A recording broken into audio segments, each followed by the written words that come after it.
সুন্দর সুন্দর কথা দিয়ে, শব্দ দিয়ে আল্লামা লুৎফুর রহমান সাহেব মানুষের মনের মধ্যে জায়গা করে নিয়েছেন। আল্লামা লুৎফুর রহমান সাহেব এবং আল্লামা শহীদ দেলোয়ার হোসেন সাইদি রহমাহুল্লাহ, ওনারা দুজন কিন্তু একই সাথেই কোরআনের ময়দানে আসছেন।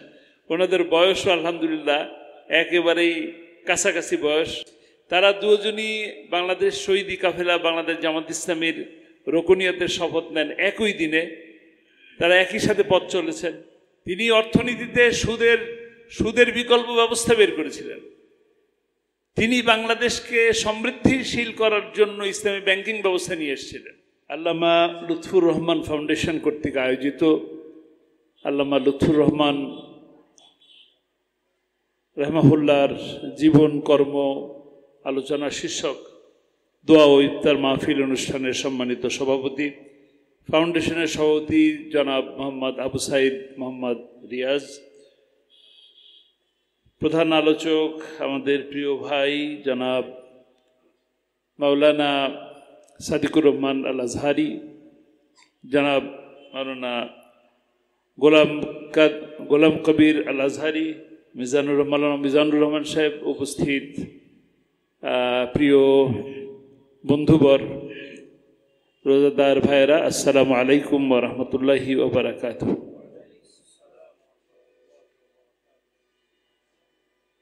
আসলে আমরা যারা এখানে আছি সকলেই কিন্তু জীবনে সফলতা চাই।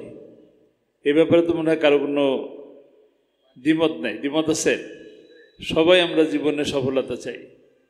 যে যার জায়গা থেকে যে এখানে আসেন না কেন, সবাই সবার জীবনের অংশ থেকে আমরা সফলতা চাই।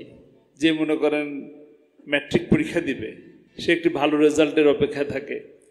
যে কামিল পরীক্ষা দিবে, সেও একটা ভালো রেজাল্টের অপেক্ষা থাকে। কামিল পরীক্ষা দেওয়ার পরে, মাস্টার্স পরীক্ষা দেওয়ার পরে সে একটা বিসিএস পরীক্ষা দিতে চায়, সরকারি চাকরি চায়, কেউ ভালো ব্যবসা করতে চায়। আবার যে সরকারি চাকরি পেলেন তিনি আবার ভালো পোস্টিং চায়, ভালো জায়গা চায়, ভালো বেতন চায়। আবার যিনি ব্যবসা করেন তিনি ব্যবসার শীর্ষে অবস্থানে পৌঁছাতে চায়। মোদ্দা কথা হলো এটা যে জীবনে যে যেখানেই থাকে, যে জায়গা থেকে কাজ করে, সে তার জীবনে সেখানে সফলতা অর্জন করার জন্য চেষ্টা করে। আবার এই কথাও সত্য, দুনিয়ায় মনে হয় এমন কোনো মানুষ নাই যে মানুষটা জানেন না যে আমাদের সকলকে মৃত্যুবরণ করতে হবে, মৃত্যুর সাহায্য গ্রহণ করতে হবে। এইটা আমরা মুসলমান, হিন্দু, বৌদ্ধ, খ্রিস্টান যারা আছে আমরা সকলেই সেটা মানতে দ্বিমত করি না। আবার সফলতার ক্ষেত্রেও কিন্তু একইভাবে আমরা সকলেই একমত হই যে হ্যাঁ, আমিও সফল হতে চাই, আমি আমার জায়গা থেকে সফল হতে চাই। যিনি শৌখিনতার বশত ফটোগ্রাফি করে, তিনিও কিন্তু ভালো একজন ফটোগ্রাফার হতে চায়, মনে মনে আকাঙ্ক্ষা তার মধ্যে এই কাজটা কাজ করে। আবার যিনি এই হোটেলের মধ্যেই যিনি কাজ করতেছেন, তিনি হোটেলের মালিক, একটা হোটেলের মালিক, 10টা হোটেলের মালিক হতে চান বা আরও বড় ব্যবসায়ী হতে চান। এটি চাওয়া, এইভাবেই সফলতা পায় মানুষ। কিন্তু এইভাবে দুনিয়াবি সফলতা যদি দেখি আমরা, যে আমি যদি দুনিয়ায় ভালো চাকরি করি, যারা রাজনীতিবিদ তারা আজকে এমপি হলেন, উপজেলা চেয়ারম্যান হলেন, বা ইউনিয়ন পরিষদের চেয়ারম্যান থেকে আস্তে আস্তে এমপি হয়ে মন্ত্রী হলেন, এটাই কি জীবনের সফলতা কিনা? অনেকে তো মন্ত্রী থেকে প্রেসিডেন্ট পর্যন্ত হন, স্পিকার হন, প্রেসিডেন্ট হন, কেউ সাধারণ আইনজীবী থেকে সর্বোচ্চ পর্যায়ের প্রধান বিচারপতি পর্যন্ত হন। কিন্তু প্রধান বিচারপতি হওয়ার পরেও কি জীবনে তিনি সফল হয়ে গেলেন? তারপরেও কিন্তু দেখা যায় যে মানুষরা তার শেষ জীবনে এসে অসহায়ের মতন অবস্থা পড়ে যায়। ঢাকা বিশ্ববিদ্যালয়ের প্রফেসর বলেন, জগন্নাথ বিশ্ববিদ্যালয় কিংবা জাহাঙ্গীরনগর বিশ্ববিদ্যালয়ের এমন অনেক প্রফেসরদেরকে দেখা গেছে যারা ভিসি হওয়ার পরে একাকিত্বের জীবন যাপন করেছেন এবং শেষে বৃদ্ধাশ্রমে আশ্রয় নিয়েছেন। আবার এরকম আমরা দেখেছি 9 বছর অর্থমন্ত্রী ছিলেন, তিনি তার জীবনের শেষ সময়ে মৃত্যুর আগ মুহূর্তে কাউকেই পাশে পান নাই।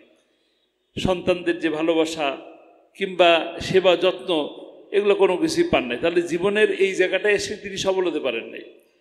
কিন্তু যারা কোরআনের পথে থাকেন, কোরআনের দাওয়াত দেন, কোরআনের জন্য জীবনটা বিসর্জন করেন, কোরআনের জন্য জীবনটাকে উৎসর্গ করেন, আল্লাহকে রাজি খুশি করার জন্য করেন, তারা জীবনে ইহকালীন জীবনে হয়তো বা অনেক কিছু পান নাই, অনেক কিছু হয় না তাদের, কিন্তু তারা কিন্তু তাদের ইহকালীন জীবন এবং পরকালীন জীবনেও সফলতা পায়।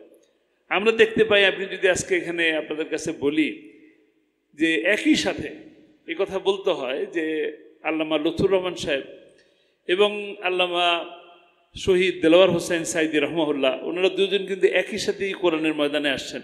ওনাদের বয়সও আলহামদুলিল্লাহ একেবারেই কাছাকাছি বয়স, হয়তো বা 2-4 দিনের কাগজে কলমে সার্টিফিকেটে 2-4 দিনের ব্যবধান থাকতে পারে।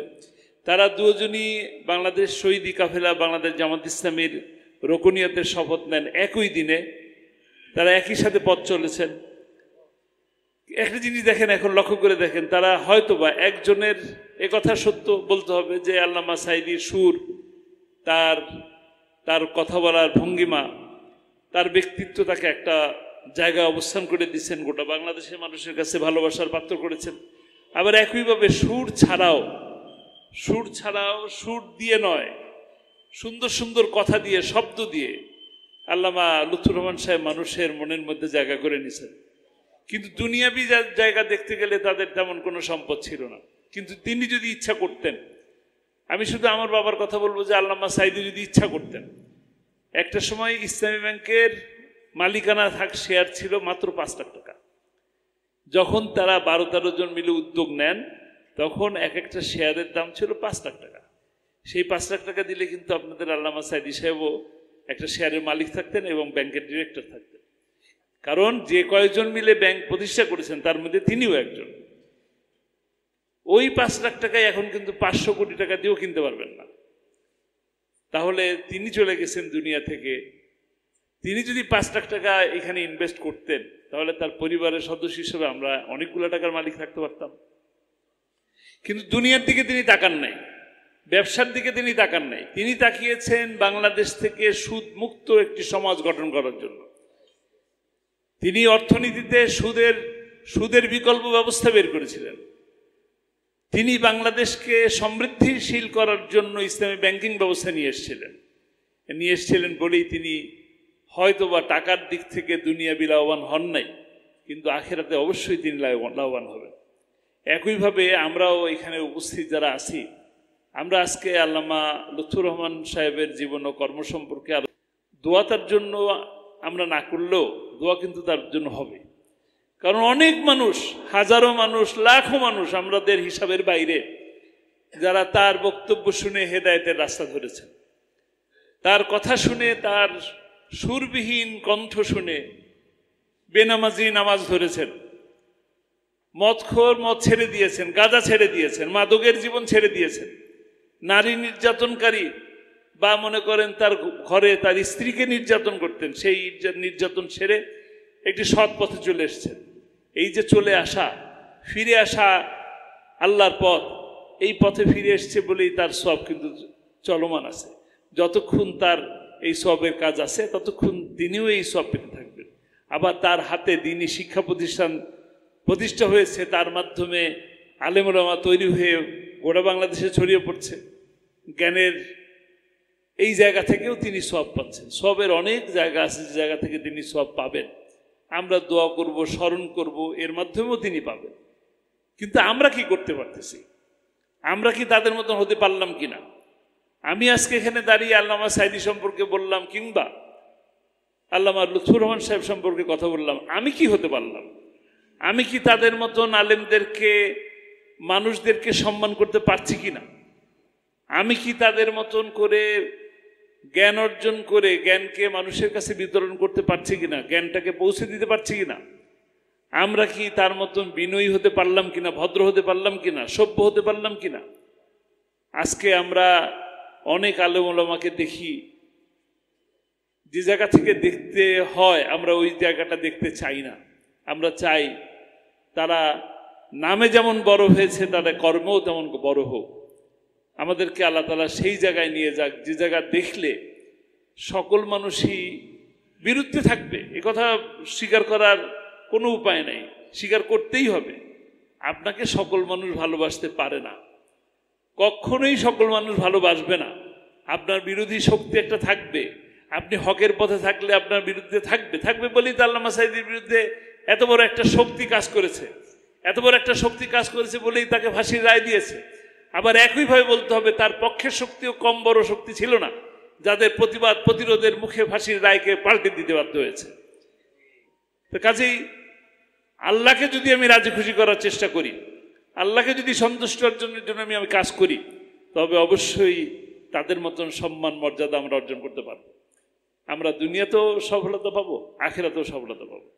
আসুন ভাই, আমরা নিজেদেরকে বিনয়ী, ভদ্র এবং জ্ঞান অর্জনে নিজেদেরকে বিলিয়ে দিই, কোরআনটাকে জানার চেষ্টা করি।